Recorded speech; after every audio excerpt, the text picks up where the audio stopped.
গল্পটি শুরু করার আগে আমি সবাইকে অনুরোধ করব, যারা যারা আমার চ্যানেলে নতুন আছেন অবশ্যই চ্যানেলটি সাবস্ক্রাইব করবেন এবং ভিডিও শেষে সবাই কমেন্ট করে জানাবেন আজকের এই ভিডিওটা আপনাদের কাছে কেমন লেগেছে। সো বেশি কথা না বলে গল্পটি শুরু করা যাক।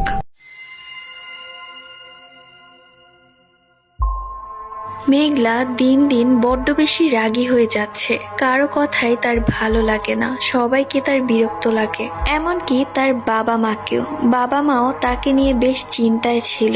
মেয়ে যদি তার মুখের আর রাগের লাগাম না টানতে পারে, কপালে খারাপ কিছু আছে। কিন্তু হঠাৎ এই রাগের কারণটা সবার জানার বাহিরেই রয়ে গেল। এখন সবার শুধু সময়ের অপেক্ষা করছে যে তার জীবনের মোড় কোন দিকে ঘোরে। এবার আসি তার কিছু বর্ণনায়। তার গায়ের রং শ্যামলা, দেহের গঠন চিকন এবং খুব সাধারণ একটি মেয়ে। তবে তারও শুধু একজন বেস্ট ফ্রেন্ড ছিল, যার সাথে জেদ করলেও মানিয়ে নিত মেঘলা। তবে তার বেস্ট ফ্রেন্ডের নাম ছিল তুলি। তুলি ছিল খুব সহজ সরল একটি মেয়ে এবং তার চেহারাটা ছিল বড্ড মায়াবী। এই মায়াবী চেহারার রহস্য মেঘলা ছাড়া আর কেউ মনে হয় জানে না। মেঘলা আর তুলির বন্ধুত্ব বেশি দিনের নয়, তবে তাদের পরিচয় কলেজ জীবন থেকেই। তবে দুইজনের মাঝে বেশ মিল রয়েছে।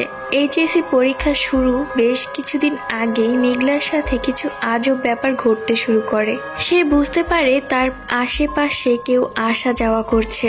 সে হঠাৎ হঠাৎ দেখতে পাচ্ছে কোনো একটি ছায়াকে। তার চারপাশে কিছু একটা অনুভব করতে পারছে।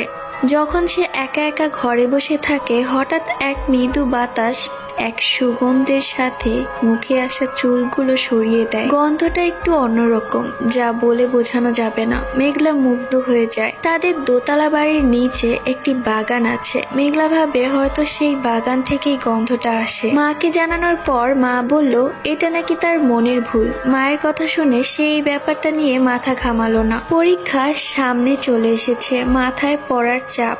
একদিন সকালে মেঘলা চলে গেল তুলির বাসায় গ্রুপ স্টাডি করতে। দুইজনে যখন মন দিয়ে পড়ছে, তখনই আজব এক ঘটনা ঘটে। মেঘলার হাতের ওপর কোথাও থেকে এসে পড়ে এক টকটকে লাল রক্তের ফোঁটা। মেঘলা ভয় পেয়ে যায়। তুলিও রক্তের ফোঁটাটা স্পষ্ট দেখেছে। সে একটু আগ্রহীভাবে জিজ্ঞেস করে কিভাবে আসলো এই ফোঁটাটা। মেঘলা বলে জানি না। তুলি বলল টিস্যু দিয়ে মুছে ফেল, হয়তো মশা থেকে এসেছে। মেঘলাও আর কিছু না ভেবে মুছে ফেলল।